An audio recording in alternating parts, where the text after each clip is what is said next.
Welcome. Today we're going to discuss the technique bagging hands and some of the more important principles, concepts, rules, theories, strategies of the technique. So let's start out like we normally do through the strategy, because believe it or not, the strategy is super simple. We're going to get the upper hand, control the height zone, and counter all through gauging. But as simple as that sounds, let's actually get into it because that's not simple. So if you notice, we're dealing with an applied minor, in this case a two-hand wrist grab from the front, where we're going to obey rule number 1, establish our base. So, I don't know, this is a cat stance. Is this really the best stance we can be in for this situation? Well, if we focus on the strategy, I would say yes. Let's talk about that. What was the strategy? Get the upper hand. Well, we're going to do that both conceptually and physically. So, let's go into a neutral bow and get our hands up and see what happens. Whoa. Well, if you notice, my opponent had the same idea. I got my hands out, he brought his hands up, we both got into a stance. So we're kind of at a neutral situation here. It's like a 50-50. We didn't really get the advantage, we didn't get the upper hand. So how can we fix that? Well, by turning our hands on top, we can physically get our hands on top. But the idea here is to settle into my stance and notice what will happen to my opponent. I've now got them to lean and put their weight down, which doesn't allow them to get into a stance, and it allowed us to get into our cat stance. So now our cat stance isn't looking bad in comparison to their stance. But what happened if he let go? If I did that and he let go, well, now it looks like he's back to winning. His hands are on top. He looks like he's in a better stance than we are. So that's because we left out an element, frictional pull. I don't want to rely on them grabbing, but rather the friction of me pulling on their arms to get them to bend rather than relying on them grabbing us to get into the stance. So if you notice, now we're in a better stance yet again. So let's talk about one more element. In this case, the principle of economy of motion, which is one of our biggest principles in American Kenpo. The idea is to eliminate all wasted moves. If I was to step back into a neutral bow, notice what happens to my foot. I have to rotate it 45 degrees. But what am I going to do next? I'm going to front kick them with the left foot. So what do I have to do? I have to rotate it back to put it in a line so I can kick. So if you notice, that's wasted maneuvers. I had to rotate and then rotate back to get to where I was originally. So the idea is to eliminate that motion. So obeying the concept of point of origin, we want to kick from where we are and be able to do that effectively and as quickly as possible. So by settling into my stance, doing the frictional pull, getting them to bend over, and keeping the foot without rotating it, it's ready to go to deliver the kick. But let's finish up with the strategy. Gauging. Remember that it's a big key in this technique. Where I step with my right foot determines how effectively I can do the technique.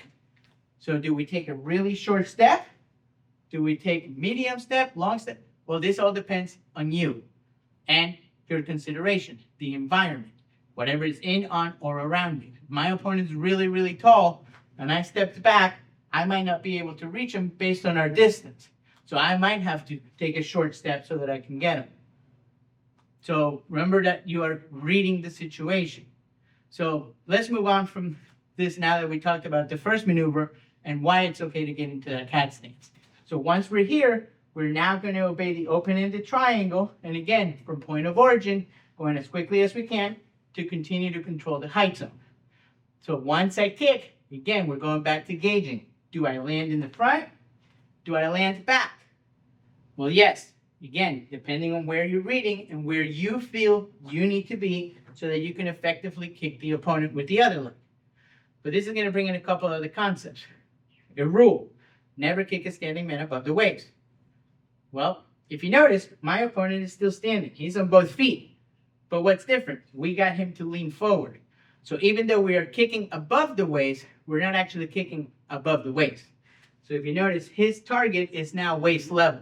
So we are obeying the rule, even though it seems like we're bending it because we're kicking above. But this is going to bring us into that reading part again. Let's assume I'm human and I made a mistake and I didn't gauge properly and now he's really close or he's trying to tackle me. Well, how can I front kick him from here? Well, by adding extra maneuvers. I can step back and then, well, no, see, that goes against the economy of motion. So rather, using the formulation equation, we can alter and change our weapon So rather, instead of using a long-range weapon, we can use a short-range weapon and deliver the knee. But assuming that this all went ideally and I was able to gauge properly, I can do the front kick. But this brings in the concept, because we're dealing with gauging, foot maneuvers are done as needed. I was more effective than I wanted to with my kick and I sent it back. Look, I can't hit him with my hands. I'd have to start leaning and putting myself in that position we put him in at the beginning. Well, no, my feet are not glued to the ground. I can move them so that I can deliver my strikes. And remember, at any point, I could also disengage. I don't have to finish the technique. But let's finish the technique. Remember, I want alignments because we're going to be using backup mitts. But I'm going to keep my elbows anchored, get everything in line, and we're going to be delivering the heel pumps. So the way to think about the heel pumps is that we're doing two different strikes. We're doing the heel pumps, and then we're doing a rotation to compress and push forward. But the way you want to execute them is a sophisticated basic. So we're doing one move with multiple effects.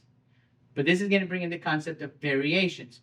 There's a different variation that doesn't do the rolls. And we'll get into that after I demonstrate the first one with the rolls. And in this case, contouring his arms. So if you notice where the arms are, I want to contour them, get right under the rib cage, and then compress. The benefit of this, if you notice, is that my hands are already in a covering position, almost like we were at the beginning if I wanted to get into a fight. And again, I can choose to continue, or at this point, I could choose to leave. So now let's talk about the second variation. This would be where we hit and then slide up and start grabbing under their armpits. So remember that there's three things we can strike: the skeletal, or the bones, the nerves and muscles, or the organs. In this case, this is a prime example where you're hitting nerves and muscles. And the idea here is that I am doing 2 against 0. So we typically say don't do 2 against 1 because that leaves a loose extremity. In this case, we're doing 2 against 0, but through the pain and the nerve and the muscle control, we're actually indirectly immobilizing their arms. So that's the thing that you have to consider while we are doing this pinch. Now, keep in mind at any point, I could also just continue to push him off if I needed to create more space. And again, you're left in the middle of the fight. You decide whether you want to continue or you want to cover out. So now that we talked about the rules, principles, concepts, and theories, let's demonstrate it once fairly slow so you can see it done at a reasonable speed. Up. We hope this video helps you understand the American Kenpo system a little bit better. Thank you very much.